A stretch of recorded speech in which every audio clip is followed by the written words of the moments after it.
Saya rekap karena ada beberapa teman yang jalan-jalan tidak bisa. Bismillahirrahmanirrahim. Assalamualaikum warahmatullahi wabarakatuh.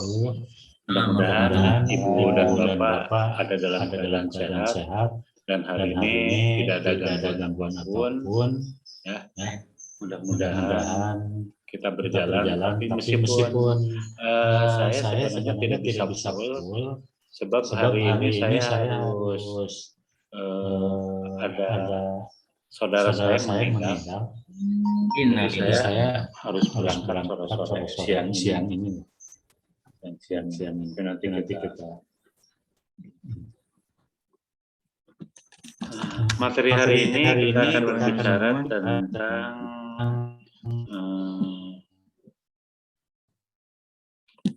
media.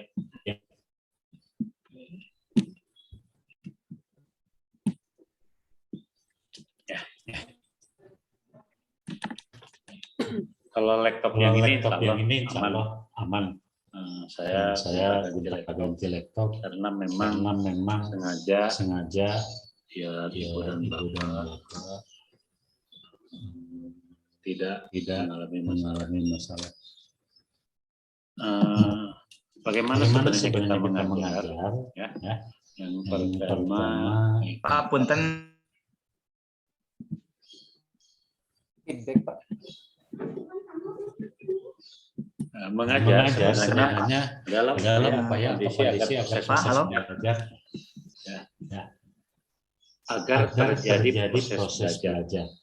Jadi agar terjadi proses belajar. Dan pembelajaran lebih menggambarkan pada usaha guru membuat proses pembelajaran. Jadi ini dari sini. Kalau kemarin kita dimulai dari belajar, nah kita dari mengajar. Nah, peran guru kemarin sudah diungkapkan, menyediakan, membimbing, memotivasi siswa untuk berinteraksi secara aktif dengan berbagai sumber belajar yang ada. Jadi sumber belajar itu bisa dengan guru, sumber tertulis, sumber yang lain, atau sumber-sumber yang nantinya menjadi bahan ketika anak belajar. Dan bahkan mungkin teman-teman sekitarnya juga dia adalah sumber belajar juga. Belajar adalah sumber belajar juga, semua data, bisa orang, bisa benda yang digunakan untuk diberikan kemudahan bagi siswa. Jadi orang bisa jadi sumber belajar. Guru sendiri, temannya sendiri, makanya kalau Ibu dan Bapak menggunakan model belajar digital, menggunakan STAD, maka itu akan melibatkan teman sebaya mereka sebagai yang mengajar. Jadi kalau menurut prosesnya sumber belajar adalah yang dirancang. Jadi sumber belajar tidak tiba-tiba saya hari ini ingin mengajar, misalnya ingin mengajar suatu mata pelajaran, tapi dirancang dulu. Makanya kita membuat rencana pelaksanaan pembelajaran atau RPP. Kita membuat RPP. Itu fungsinya adalah merancang. Yang kedua sumber belajar yang dimanfaatkan. Jadi artinya apa yang ada dimanfaatkan. Misalnya anak-anak hari ini kita membahas tentang tarikh sejarah Rasul. Maka anak disuruh buka buku, membuka susus, atau mendengarkan cerita dari gurunya. Itu sumber belajar yang kemudian hari ini misalnya anak kita belajar bagaimana tata cara taharah yang baik. Salah satunya adalah wudu. Anak-anak diajak keluar, datang ke masjid, mereka melaksanakan wudu. Dan di sana terjadi proses, di mana bagaimana mengamankan keran, bagaimana supaya air tidak air itu tidak terbuang sedemikian rupa atau itu tidak melaksanakan. Kemudian sumber belajar itu meliputi bisa pesan, ide, fakta, informasi bisa dari sumber lain, bisa dari guru. Orang, guru, perpustakaan, atau dosen, atau mungkin teman-temannya.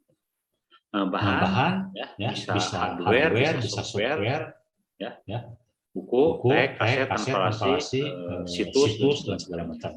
Kemudian bisa hard, HP, komputer, laptop, kemudian tekniknya demonstrasi, diskusi, dan sebagainya.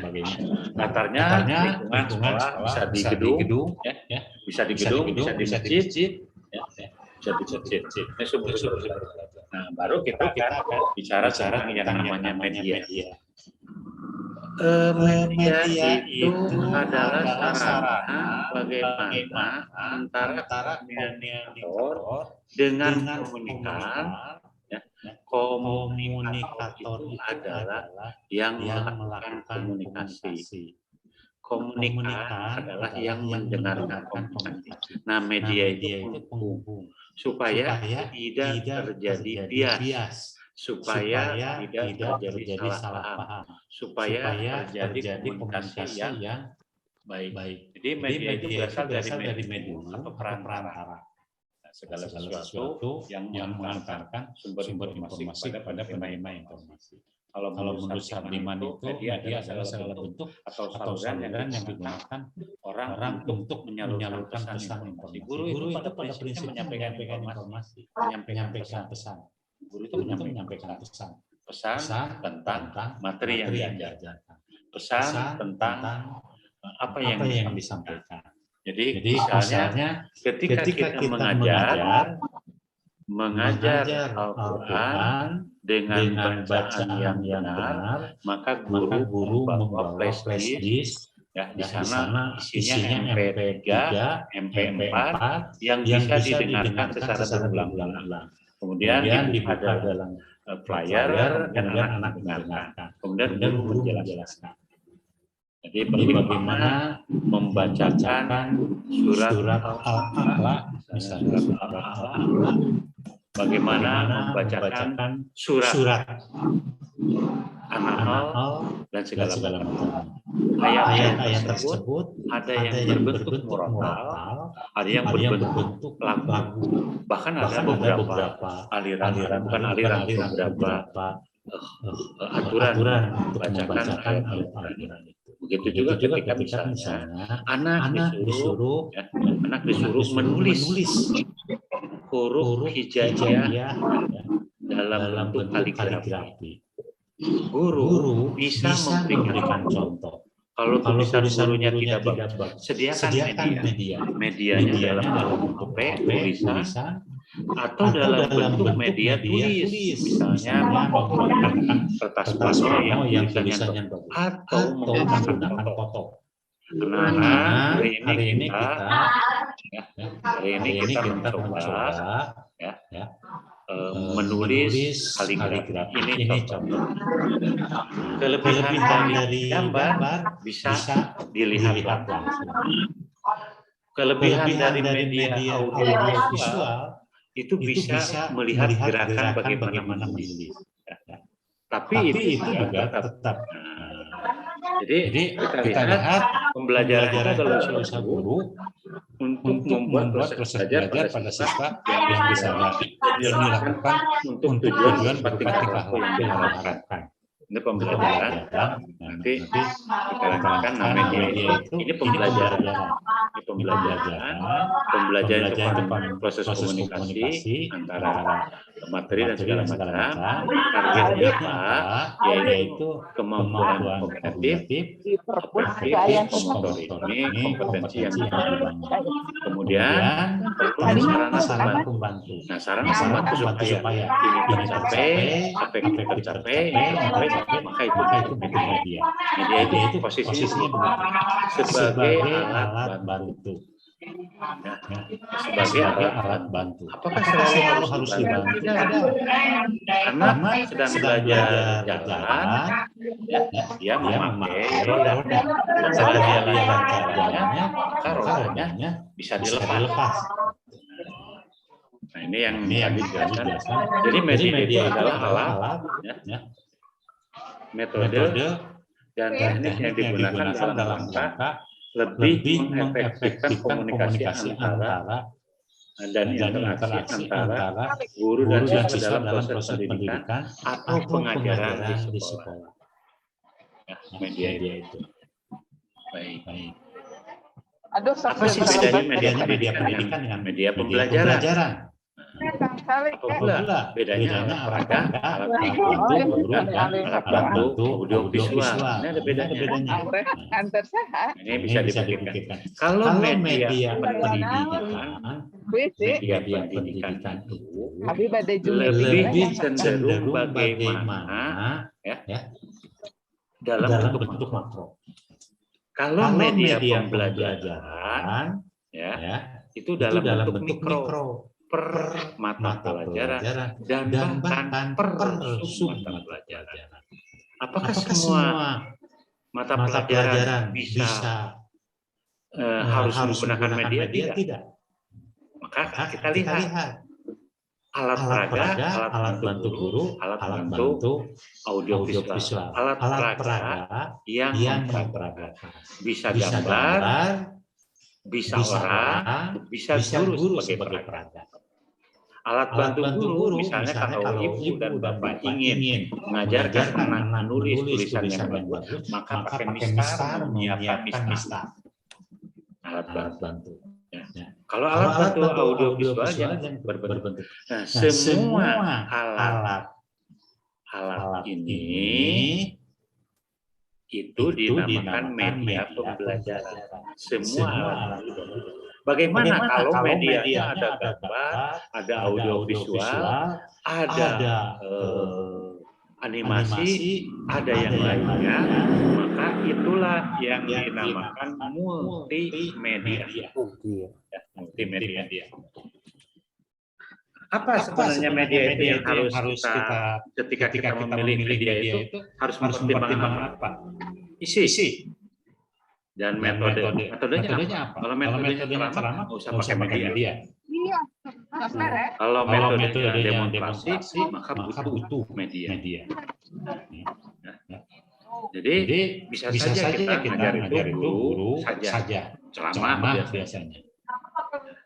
Saya sekarang mengajar, medianya menggunakan apa? Yang pertama adalah audiovisual. Yang kedua menggunakan PPT, yang ketiga menggunakan Android. Ini media. Bisa saja media saja. Kita tidak menerangkan, kita memutar film.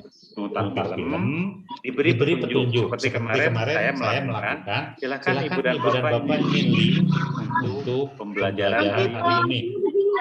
Itu media saja, sayangnya ada. Ibu dan bapak mendengarkan, bagi yang mendengarkan. Bagaimana ketika ingin bertanya? Nah, ibu dan bapak bertanya di kolom chat di bawah. Kapan menjawabnya? Nanti saya ketika menghafal. Jadi bisa guru saja, kayak ceramah, guru dan media.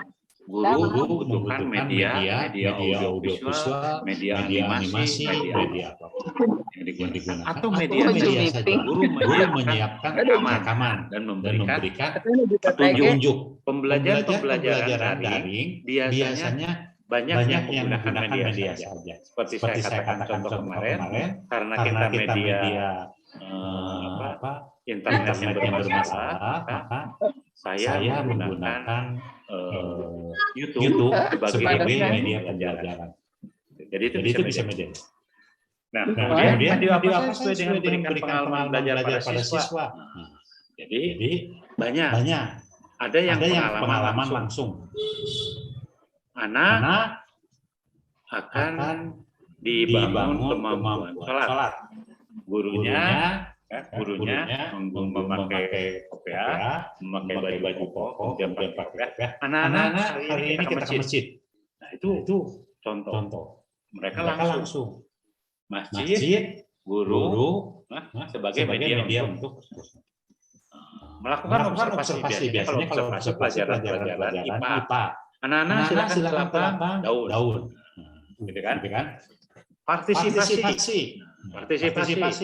Anak dilibatkan. Kalau ibu dan bapak menggunakan media bermain peran, maka ini partisipasi. Demonstrasi itu bisa didemonstrasikan oleh murid atau didemonstrasikan oleh guru. Membaca huruf hijaiyah membedakan antara A besar dengan A kecil. Contohnya guru mendemonstrasikan. Alhamdulillah Tuhan. Kol-kolan, iqra. guru Guru mendemonstrasikan. mendemonstrasikan. Kemudian bisa juga wisata, keluar lapangan. Kalau Kalau wisata wisata biasanya biasanya anak-anak anak-anak maupun maupun guru guru belajar belajar semua semua pelajaran pelajaran yang yang nantinya nantinya tematik tematik TV, film, film, radio, radio, audiovisual, audiovisual, simbol, simbol, kemudian kemudian verbal. verbal. Yang ini Yang ini yang verbal itu biasanya biasanya yang yang sudah sudah abstrak abstrak sekali, sekali, ya. ya. Abstrak Abstrak sekali, sekali. sudah tidak bisa divisualisasikan. divisualisasikan. Misalnya Misalnya begini, begini, bagaimana Anda Anda memvisualisasikan memvisualisasikan misalnya senang? senang. Oh, pasti menangis. menangis. Tidak semua yang yang menangis menangis senang. senang. Oh, pasti tertawa. Tidak semua orang yang tertawa senang itu susah untuk divisualisasikan. Belajar, kalau belajar orang belajar belajar dengan membaca kata penelitian hanya hanya 10% 10% kemampuan kemampuan daya daya serapnya. serapnya. Mendengarkan 20%, 20%, melihat melihat 30%, 30%, melihat dan mendengar 50% 50% daya serapnya dalam memori.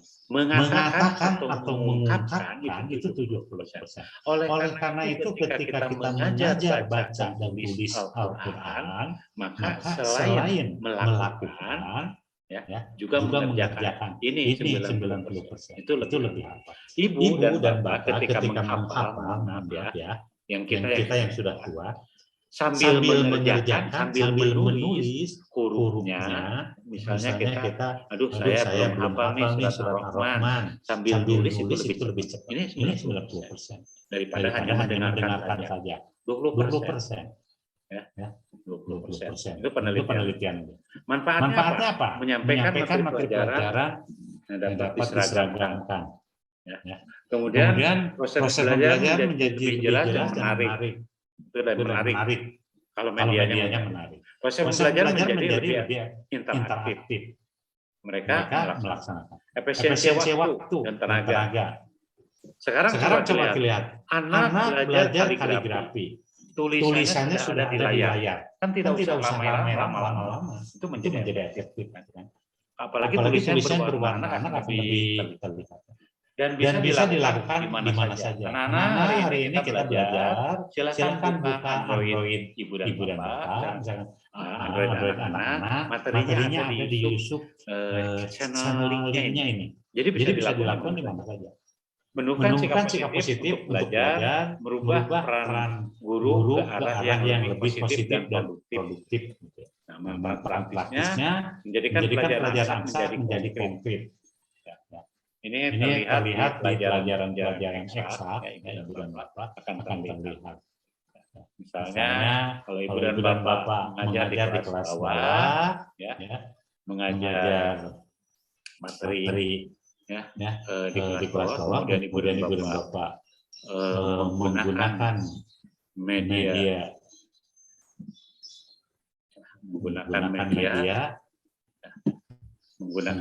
yang benar, maka akan memudahkan yang eksak menjadi konkret. Mengatasi kendala keterbatasan waktu dan ruang.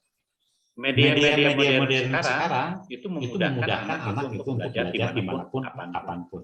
Dan itulah era industri 4.0 itu memungkinkan orang belajar. Nah, bagaimana guru nanti akan tersisi dengan adanya media-media yang bagus? Enggak. Guru itu bukan mengajar. Guru itu mendidik. Kalau hanya untuk pintar, itu cukup mengajar. Tapi kalau mendidik, itu sampai ke hatinya. Nah, yang ngajarin hati itu bukan mesin, tapi guru. Nah, kemudian mengatasi keterbatasan nilai manusia. Jadi kalau ini akan terlihat oleh ibu dan bapak ketika orang mempelajari sesuatu yang berkaitan dengan indera. Misalnya, kalau orang belajar AutoCAD itu gambar, nah dengan menggunakan media gambar itu bisa dilihat atas, bawah, belakang, atas itu. Media. Tapi kalau digambarkan susah. Dapat menyajikan audio pembelajaran yang langka dan berbahaya dalam kelas. Misalnya ibu dan bapak, hari ini membahas tentang halal dan haram. Dengan menggunakan media, kita tidak usah bawa minuman keras ke kelas. Cukup membuat melihat film minuman keras itu, kemudian dampak atau gambar media minuman keras. Oh, kalau misalnya ibu dan bapak hari ini mengajar, medianya langsung minuman keras, jadi bahan itu pesantren bawa minuman keras. Tapi kalau gambar itu bisa medianya memberikan pesan yang berarti terhadap pembelajaran yang disampaikan. Oke, yang ini saya lewat. Inilah sebenarnya media itu kuncinya ada 5M. Mudah, murah, menarik, manfaat, menstimulasi. Itu yang penting. Kita jangan yang mahal, yang murah. Kita tidak dianjurkan selalu menggunakan audio visual. Kita boleh menggunakan gambar. Kita bisa menggunakan hal yang lain. Bahkan kita bisa mengajar dengan melihat menggunakan media yang real. Ya. Anak-anak, hari ini kita ke lapangan, bagaimana tata cara khutbah bahwa Jumat ke masjid. Silakan catat khutbah itu dimulai dari mana, apa yang menjadi rukun syaratnya, terlaksana enggak, apa isi dan kandungannya. Itu kan mudah. Media itu ada yang dirancang, ini sudah tadi, ada yang dimanfaatkan ini ya. Jadi media ada media grafis, media dua dimensi foto. Sekarang sudah mulai ya. Jadi kalau hiburan Bapak misalnya mengalami kesulitan ketika membuat media, itu ada beberapa situs, tentang media yang ibu dan Bapak bisa pakai. Sebenarnya kalau ibu dan Bapak pernah ikut webinar saya yang diselenggarakan di Erlangga beberapa kali itu ada beberapa tata cara untuk membuat media yang membuat kita tidak terlalu susah memanfaatkan teknologi. Dan itu tidak mesti rumit, sederhana. Nanti kalau saya kebetulan ada fotonya nanti saya bukan fotonya, videonya saya kirimkan. Ini yang lainnya. Media itu ada yang media besar, ya, yang mahal, kompleks. Ya, misalnya di masa pandemi ini kita menggunakan LMS. LMS itu tidak semua orang bisa, karena biayanya miliaran, ratusan juta. SD nggak bisa. LMS itu sudah terintegrasi semua. Tugas bisa masuk ke sana, guru bisa membuka di sana, nilai bisa langsung ke sana. Coba kalau di sekolah dasar ada yang begitu enggak, nilai kita manual, gitu kan? Pekerjaan dikirim manual, gitu. Ya email biasa. Kalau LMS itu biasanya integrasi semua orang, tugas ibu dan bapak memberikan tugas itu masuk ke saya, salah diperbaiki, saya bisa memberikan nilai, bisa memberikan komentar dan segala macam. Jadi bedanya di ini. Kemudian, ini kategori ini sudah ibu dan bapak nggak terlalu susah lah. Jadi kalau manusia lingkungan, manusia yang tadi, karakter media itu ya kalau grafik dan visual ini sebenarnya mudah dimengerti, tidak terikat oleh bahasa, mudah dan dapat diatasi. Sekarang kita tidak ini. Ketika kita ingin misalnya mengajar material Al-Quran dan kita ingin mendengarkan bacaan yang bagus, sementara kita tidak bagus, kita tinggal download di YouTube. Kemudian diputar di dalam kelas. Mudah. Oh, ini Suarez, ya. Ini Gomi, ini siapa? Ada. Kalau ibu dan bapak ingin melihat tata cara menulis menulis kaligrafi, tata cara tinggal ketik di YouTube, tata cara nanti ada disimpan dibuka di depan. Itu bisa berulang-ulang, kan? Kemudian bagaimana kalau misalnya saya ngajarin baca Al-Quran? Nah, itu baca Al-Quran versi mana juga ada di YouTube gitu. Nah, kemudian dapat macam-macam tadi ya. Kemudian ini media grafik ini saya lewat. Media audiovisual ini nanti ada gambar, foto, bisa akses di internet, sketsa juga bisa akses. Bagan juga bisa akses. Sekarang sudah semua yang ini bisa Ibu dan Bapak akses ya, kartun, animasi dan segala macam. Nah, sebab coba lihat media dulu itu tahun 50-an biasanya lebih cenderung paling audio atau film segala macam. Tahun 80-an ya sudah mulai perubahan yang terjadi. Ya, karena sudah ditemukan komputer. Sekarang ya sudah dikit dan bahkan kita tidak bertemu saja, tapi masih bisa ngobrol kayak begini. Anda ada di mana, saya ada di mana, bisa ngobrol kayak begini. Ini saya lewat. Ini tadi sudah kunci untuk media yang ini. Nanti saya ini kan tujuan yang ini capai. Nah, yang paling penting unit cost. Jadi biaya yang dibutuhkan.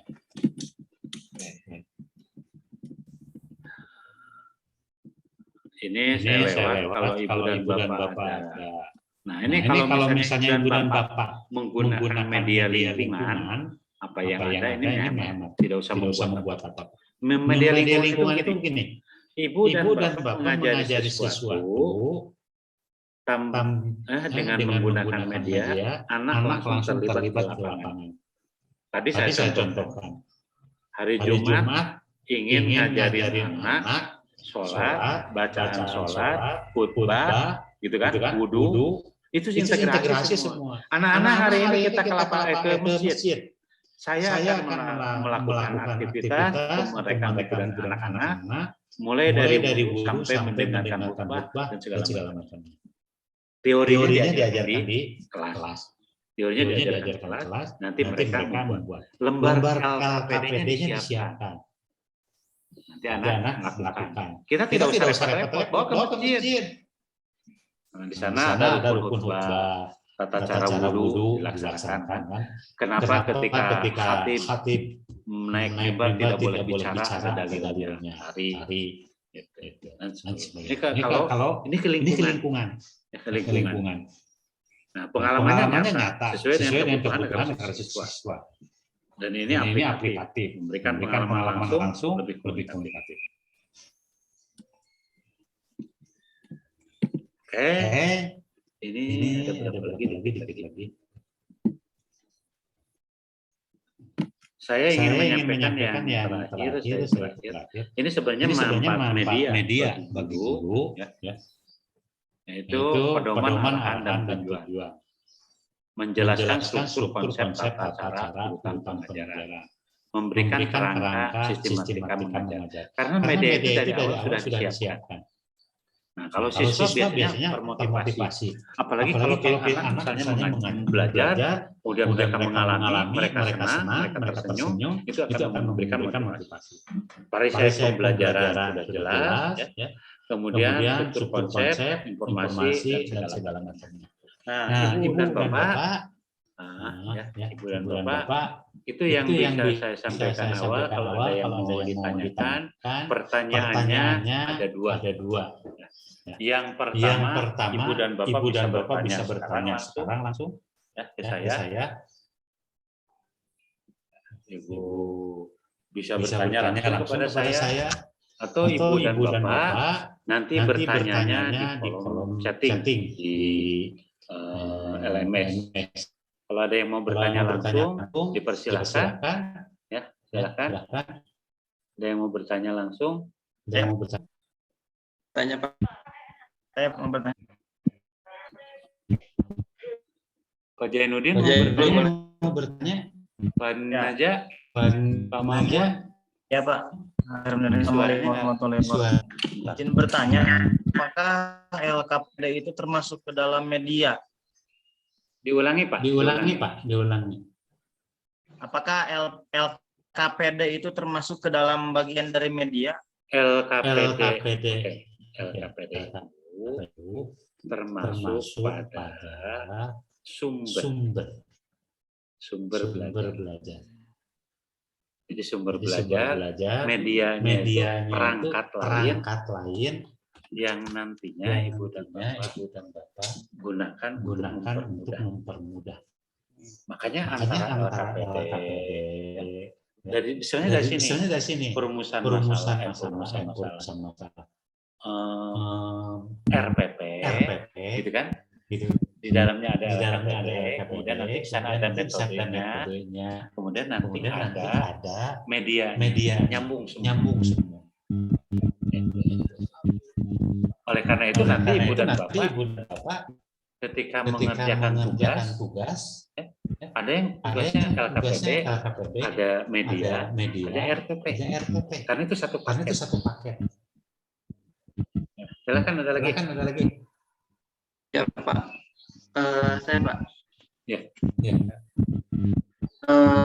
Untuk media, misalkan saya yang misalkan pelajarannya materi pembelajarannya tentang kisah Nabi, ya Pak. Kemudian apa boleh kita mengambil video dari channel orang lain? Maksudnya video kisah-kisah Nabi seperti itu, seperti film tentang kisah Nabi dan sebagainya yang dijadikan sebagai video, dijadikan sebagai medianya, Pak. Boleh. Kita boleh memilih dan menjelaskan. Dan itu tidak ada aturan. Yang penting media itu kita ambil dari manapun, memudahkan anak untuk belajar. Nah, kalau saya mau bikin sendiri, silakan. Makanya prinsip membuat media itu murah. Itu kan penting. Jadi tidak ada yang mengatakan harus kita sendiri yang buat. Enggak.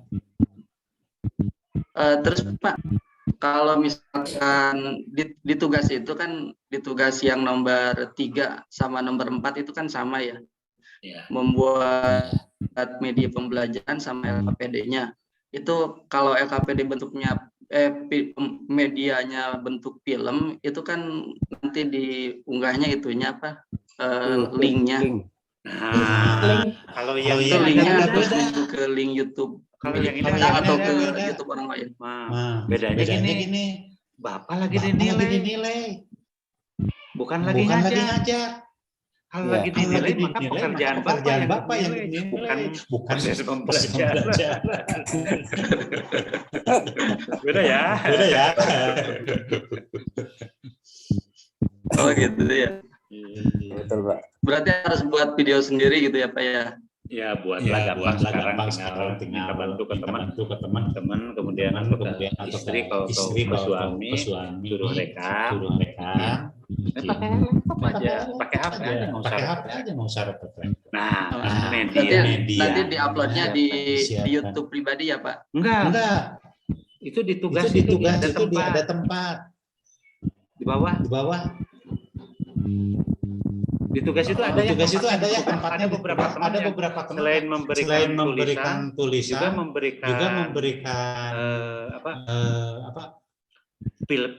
videonya. Ada tempatnya. Oh, ada ya? Ada. Ya, terima kasih.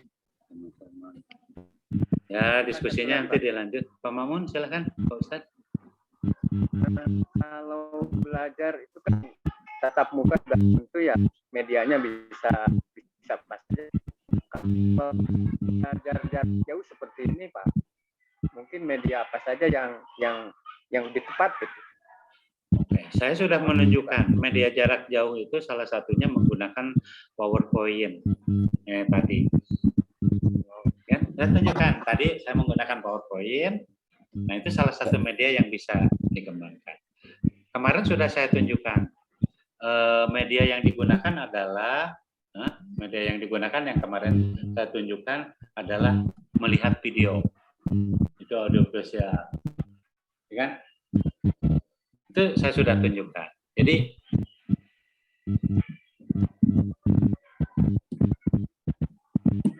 Ibu dan Bapak boleh pilih yang mana, Pak?